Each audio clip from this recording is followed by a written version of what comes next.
সে যেন এক স্বর্গরাজ্য। চারপাশে অনুচ্চ পাহাড়, কোনোটা সবুজ, কোনোটা ধূসর তো কোনোটা নীল। আর সেই উঁচু নিচু ছোট বড় পাহাড়ের মধ্যে দিয়ে বয়ে চলেছে এক উচ্ছল প্রাণবন্ত নদী, গঙ্গা।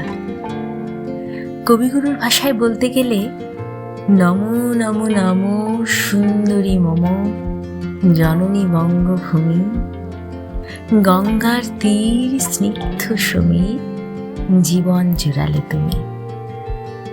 তবে বঙ্গভূমি নয়, এখানে সেই জীবন জুড়ানো জীবন দায়িনী গঙ্গার তীরে গড়ে উঠেছে এক দেবভূমি।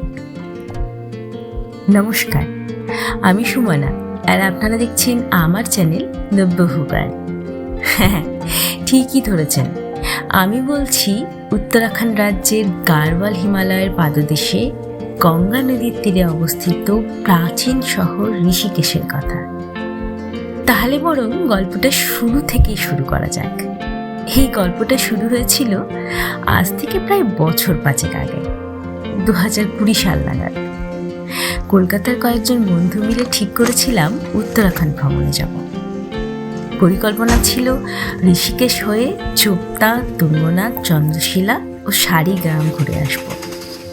সব ঠিক ছিল, কিন্তু অন্তিম মুহূর্তে বাদ সাধল করোনা অতিমারি। অগত্যা ভাঙা মন আর রুদ্ধ জীবন নিয়ে অপেক্ষা করতে হলো 5টি বছর। 2025-এর 6 এপ্রিল আবার সুযোগ এলো উত্তরাখণ্ড ভ্রমণে। পরিকল্পনা সেই একই, 6 রাত 7 দিনের ট্রিপ। এবারে বদলেছে শুধু ভ্রমণ সঙ্গীরা। এবারে ট্রিপে আমার সঙ্গী হলো কর্ণ এবং আমার ছোট্ট ছেলে কৃষু। বয়স তার মাত্র 1। সত্যি বলতে কি, ট্রিপ শুরু না হওয়া পর্যন্ত সব সময় মনে একটা সুপ্ত ভয় কাজ করছিল। এবারে তার দর্শন হবে তো, নাকি এবারও ভেস্তে যাবে সব পরিকল্পনা। অবশেষে ভয়টা কাটলো 6 এপ্রিল 2025 রবিবার ভোরবেলা, যখন আমরা 3 জন লোটা কম্বল নিয়ে এয়ারপোর্ট যাওয়ার গাড়িতে উঠে বসলাম। মনে তখন এক অদ্ভুত অনুভূতি। প্রথমবার কৃষুকে নিয়ে ভিন রাজ্যে যাচ্ছি, তাও আবার উড়োজাহাজে করে। সবকিছু ঠিকঠাক থাকবে তো? তাই সময়ের অনেক আগেই আমরা 3 জন এয়ারপোর্টে পৌঁছে গেলাম। তবে এবার এয়ারপোর্টে পা রাখতেই সমস্ত আশঙ্কার মেঘ কেটে গেল। দেখি কি, আমরা যত না এক্সাইটেড, তার থেকে অনেক বেশি এক্সাইটেড কৃষু। কলকাতা থেকে সরাসরি দেরাদুনের ফ্লাইট ছিল। ফ্লাইটে ছাড়ার কথা সকাল 9:40। 8:15-র মধ্যে আমাদের সিকিউরিটি চেক ইন কমপ্লিট হয়ে গেল। বাচ্চা নিয়ে ট্রাভেল করার জন্য যেমন একটু বেশি সতর্কতা অবলম্বন করতে হচ্ছিল, তেমনি আবার অনেক জায়গায় লাইনে না দাঁড়ানোর সুবিধাও ভোগ করছিলাম। তারপর ছোট বড় মেজো সেজো হরেক রকম ফ্লাইটের আনাগোনা দেখতে দেখতে অবশেষে আমরা নির্ধারিত সময়ে ফ্লাইটে চেপে বসলাম। ঋষুর চোখে মুখে তখন বাঁধন ছাড়া আহ্লাদ। 2 চোখে অগাধ কৌতূহল নিয়ে দেখছে সবকিছু। নির্ধারিত সময়ে ফ্লাইট ছাড়ল। বাড়ি ঘর, নদী নালা, গাছপালা আর গুচ্ছ গুচ্ছ মেঘেদের পেছনে ফেলে ছোট্ট কৃষুকে সঙ্গে নিয়ে আমরা আকাশপথে পাড়ি দিলাম দেবভূমিতে দেব দর্শন করতে। দেরাদুন এয়ারপোর্টে পৌঁছে ব্যাগপত্র নিয়ে যখন বাইরে বেরোলাম, ঘড়িতে তখন সময় বেলা 1টা। কি সুন্দর ছোট্ট ছকছকে একটা এয়ারপোর্ট। এয়ারপোর্টের বাইরেই আমাদের গাড়ি অপেক্ষা করছিল। ড্রাইভার দাদার নাম রাহুল গুপ্তা। আমরা শুধু 3 জন বলে ছোট গাড়ি ভাড়া করা হয়েছে। তারপর সুন্দর দেরাদুন শহরকে পেছনে ফেলে ছুটে চলল আমাদের গাড়ি ঋষিকেশের উদ্দেশ্যে। কৃষু, কোথায় এসছো তুমি? দেরাদুন পৌঁছে গেছি। এসছো?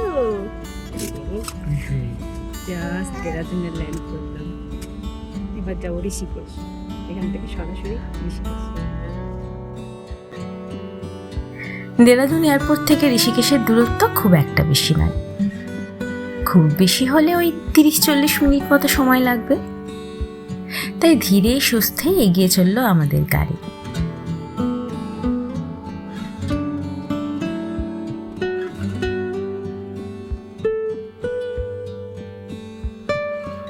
পাকডন্ডি পথ পেয়ে চলেছে আমাদের গাড়ি। বাতাসে তখন হালকা শীতের আমেজ। দারুণ সুন্দর রাস্তা, রাস্তার দুধারে জঙ্গল, না জানি কত নাম না জানা পাখি এসে স্বাগত জানিয়ে যাচ্ছে আমাদের।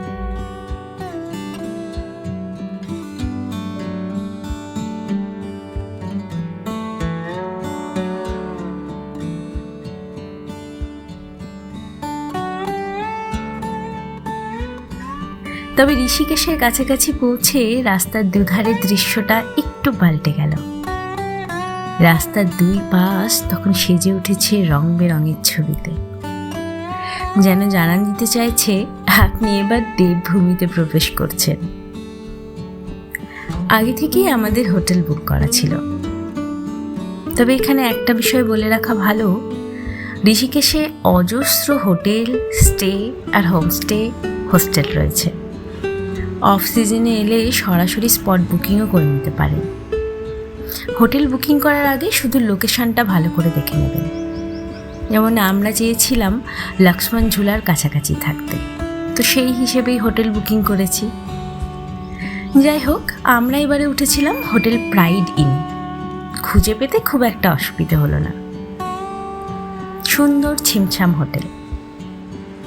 এই হোটেলে রুমের ভাড়া নিয়েছে 4000 টাকা, তবে তার মধ্যে খাওয়া দাওয়া ইনক্লুডেড নয়। হাই কৃষু, কেমন লাগছে ঋষিকেশ এসে? ভালো? রুম বেশ সুন্দর, পরিষ্কার পরিচ্ছন্ন।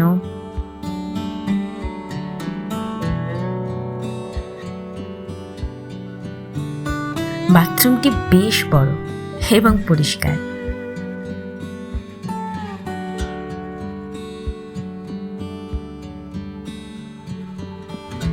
এই রুমটার সব থেকে সুন্দর পার্ট হলো ব্যালকনি।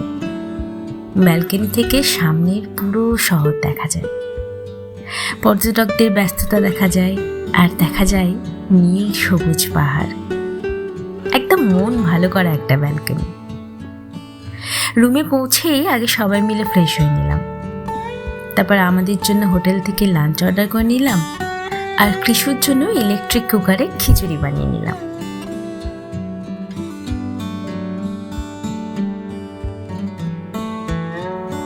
সবকিছু সারতে সারতে বেলা তখন অনেকটাই গড়িয়ে গেছে। হোটেলের রুমে আর বসে থাকতে ইচ্ছে হলো না, তাই আবার বেরিয়ে পড়লাম তিনজনে। সন্ধে হতে তখনও কিছুটা দেরি আছে। ঘড়ি বলছে সময় বিকেল 5টা। গুটি গুটি পায়ে হাঁটতে শুরু করলাম। উদ্দেশ্য লক্ষ্মণ ঝুলা দেখে গঙ্গার ধারে বসে সন্ধেটা কাটাবো। হোটেল থেকে বেরিয়ে বড় রাস্তা ধরে কিছুটা গিয়েই ডান দিকে একটা সরু রাস্তা চলে গেছে। রাস্তাটা ভীষণ সরু, পায়ে হেঁটে যাওয়ারই রাস্তা। বড়জোর একটা সাইকেল, স্কুটি বা বাইক যেতে পারে। তবে রাস্তাটা খুব সুন্দর।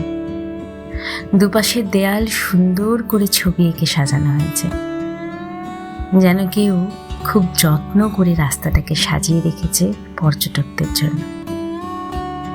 রাস্তার দুধারে ছোট্ট ছোট্ট ক্যাফে রয়েছে, আর রয়েছে অসংখ্য যোগা সেন্টার। সেখানে অবশ্য বিদেশি পর্যটকদের ভিড়ই বেশি।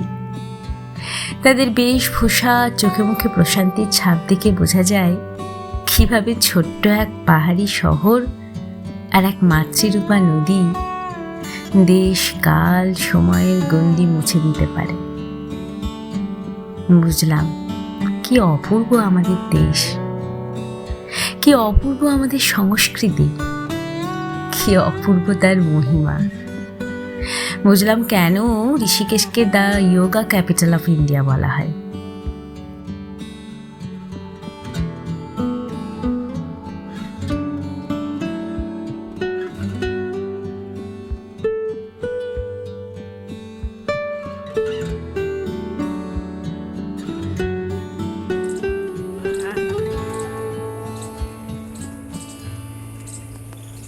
আরও কিছুটা এগোতেই এবার বাঁ ধারে চোখে পড়ল গঙ্গা। অষ্টাদশী তরুণীর মতোই সে উচ্ছল, প্রাণবন্ত। জলের মধ্যে অদ্ভুত এক নীলচে সবুজ আভা। পরন্ত বিকেলে নরম আলোয় তাকে আরো বেশি মায়াবী লাগছে।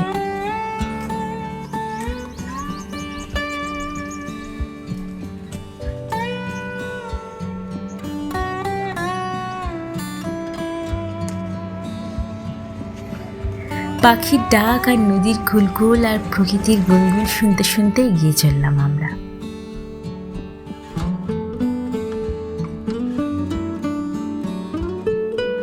লক্ষ্মণ ঝুলা এখন বন্ধ আছে, মেরামতির কাজ চলছে, তাই গুটি গুটি পায়ে এগিয়ে চললাম লক্ষ্মণ ঝুলার পাশের ঘাটে গিয়ে কিছুটা সময় কাটাবো বলে।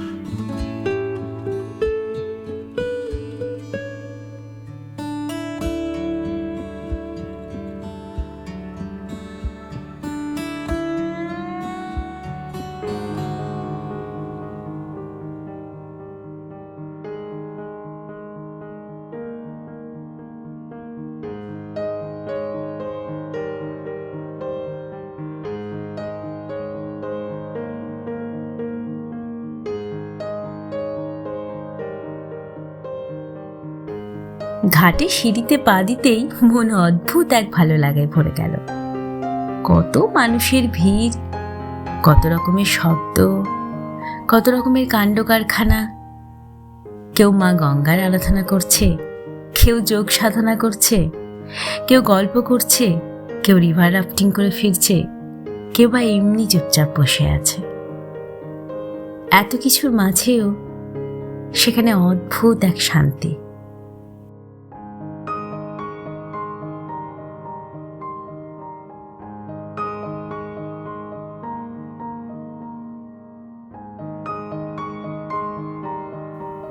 কোলাহলের মধ্যেও যে এত নির্জনতা থাকতে পারে, এত প্রশান্তি থাকতে পারে, তা আমি আগে কোনোদিন অনুভব করিনি।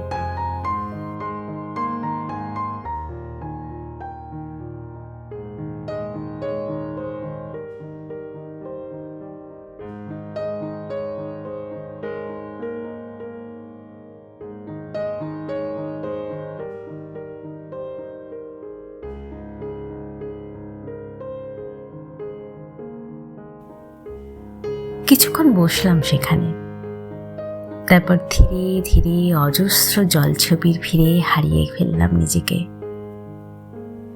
ডুবে গেলাম সেই অদ্ভুত কোলাহল মুখর নির্জনতায়।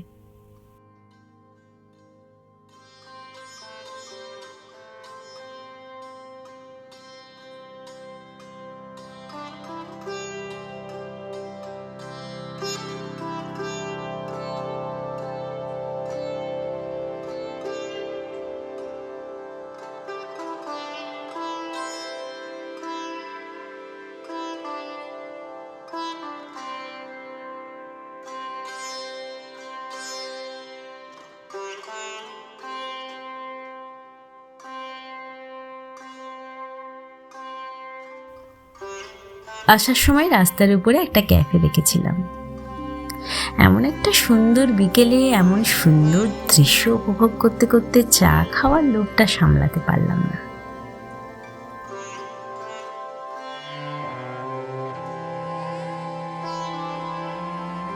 চা খাওয়া শেষ হতে না হতেই দেখি গঙ্গার ঘাটে সন্ধ্যা আরতির আয়োজন চলছে। আবার গুটি গুটি পায়ে গঙ্গার ঘাটে গিয়ে বসলাম। ঋষিকেশের ধূসর পাহাড় বেয়ে গঙ্গার নীল জল ছুঁয়ে তখন সবেই সন্ধ্যা নামতে শুরু করেছে। তারপর আরতি শুরু হলো।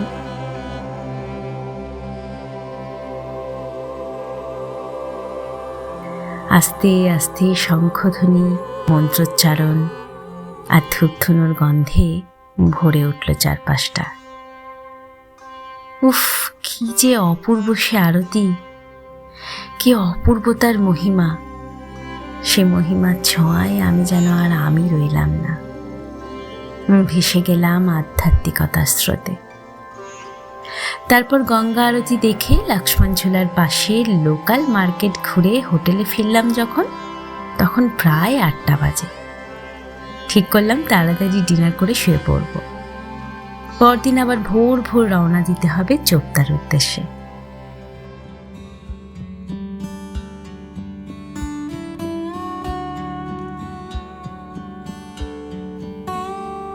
এই হোটেলের রুপটপটি দারুণ, তাই সেখানে বসেই ডিনার করার সিদ্ধান্ত নিলাম। গিয়ে দেখি যতটা সুন্দর ভেবেছিলাম তার থেকেও অনেক বেশি সুন্দর। যোগনগরী তখন ভেসে যাচ্ছে আলোর বন্যায়। কৃষু তো এসব কিছু দেখে ভীষণ খুশি।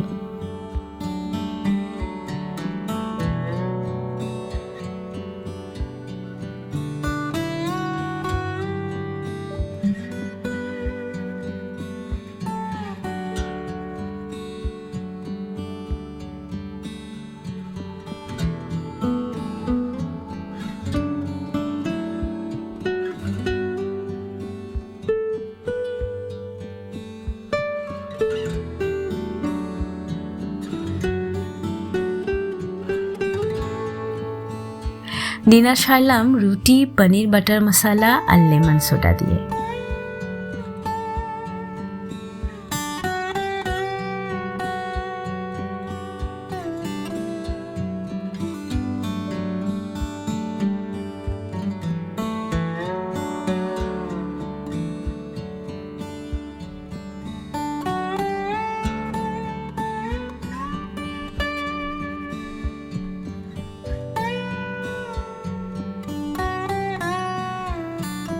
এবার বিশ্রামের পালা। মন ভরা প্রশান্তি আর ব্যাগ ভর্তি ভালো লাগা নিয়ে আমরা যখন ঘুমোতে যাচ্ছি, এই যোগনগরী তখনও জেগে রয়েছে আর তার শরীরে লেগে রয়েছে অদ্ভুত এক মায়া। আজকের মতো এখানেই শেষ করছি। খুব শিগগিরই দেখা হচ্ছে পরের ভিডিওতে।